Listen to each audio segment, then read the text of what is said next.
You know, as a pet owner, there are few sounds more worrying than hearing your cat struggling to breathe. It's startling, right? And it's totally natural to feel this wave of concern just wash over you. I'm sure you can picture it perfectly. They get really low to the ground, stretch their neck all the way out, and then comes this hacking sound. It's so easy to just think, oh, it's just a hairball. But then nothing ever comes up. It's a scene that plays out in homes all the time, and it can leave you feeling pretty helpless. And your mind just starts racing, doesn't it? You go through all the possibilities, from something simple to something much more serious. And you're right to be concerned. That's the first step to figuring this out.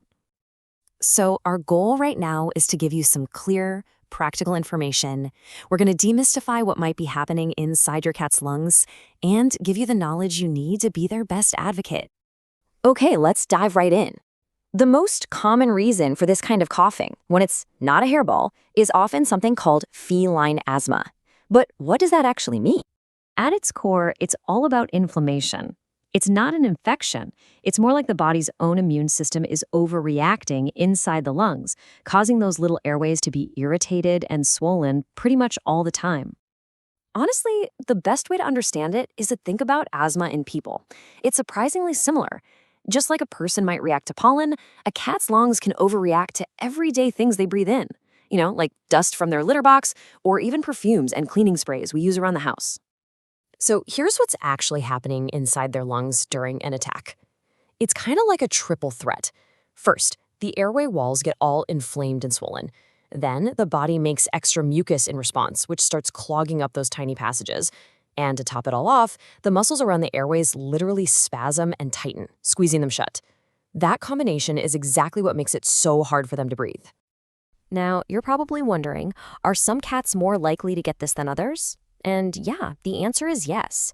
There are a few key risk factors we tend to see.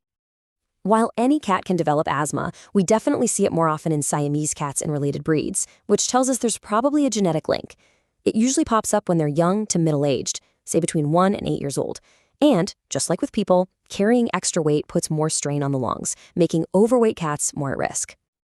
Okay, so what does this actually look like at home? You're on the front lines, so let's talk about the specific signs you can look for and listen for. Listen, the most important thing to know is that a persistent cough in a cat is never normal.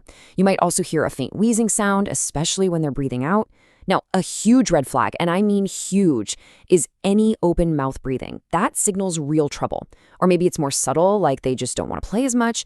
And of course, there's that classic hairball pose we've been talking about. Seeing those signs is scary, for sure. And sometimes the thought of a vet visit can just add to the stress. So let's just walk through what you can expect so it feels less like a mystery and more like we're a team figuring this out together.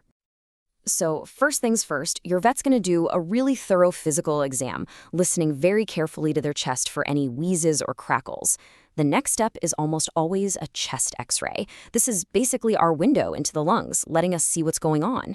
In some really tricky cases, we might need to get a sample of cells directly from the airways, but that's not something we have to do for every cat. And this is one of the coolest parts, actually. When we look at that x-ray, we search for these classic signs. If we see an inflamed airway end on, its thickened wall looks just like a little donut.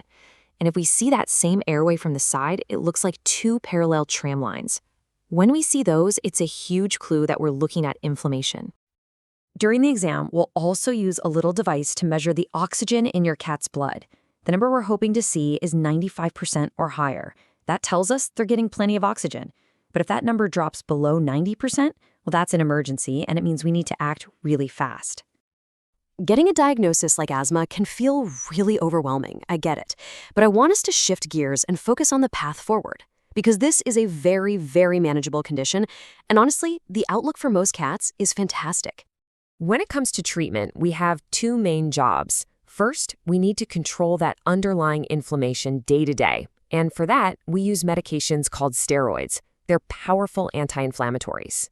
Then, for those scary flare-ups, we have what you can think of as rescue medications, called bronchodilators. Their job is to quickly open up the airways in a crisis. Now, this might sound a little weird at first, but the absolute best way to deliver these medications is often with an inhaler, just like people use.